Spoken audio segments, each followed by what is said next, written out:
বাপের বাড়ি এসে নদীর ধারে যাচ্ছি, আর নদী আগে কতটা চওড়া ছিল, এখন দেখো কতটা সরু হয়ে গেছে। আর এখানে সাঁকো রয়েছে, আমার মামাতো বোন দেখাচ্ছে। ও বলে আপি আমি পার হব ওপারে। আমি বলি ঠিক আছে চলো, আমিও পার হব। সবাই পার হচ্ছি, আর দেখো নদী কীরকম টান যাচ্ছে। এটা ক্যানিং নদী। ক্যানিং নদীর সাথে এই নদী ধরে ক্যানিংয়ে গেলে ক্যানিংয়ে চলে যাওয়া যাবে। আগে আমরা হেঁটে যেতাম। আর এইদিকে দেখো আমার খালু, উনিও পার হচ্ছে, বলে ওপারেই যাবো। আর ওপারটা ভীষণ একটা দারুণ ব্যাপার। এদিকে দেখো খালাতো বোন ও আসছে, আর আমি মাঝখানে।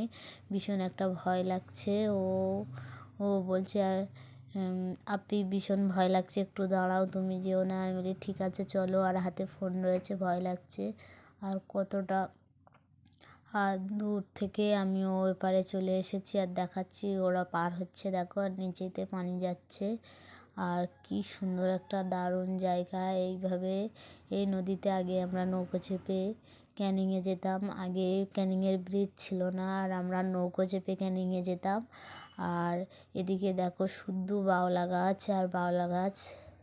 তোমরা কি গাছ বলো সেটা অবশ্যই বলবে। আর এদিকে দেখো জলকার, আর আমরা জলকার বলি, তোমরা কেউ ভেড়ি বলো, আমরা অবশ্যই জলকার বলি। আর এদিকে দেখো কতটা আনন্দ নিচ্ছে আমার খালাতো বোন। আমরা খুব সুন্দর একটা ওয়েদার। আর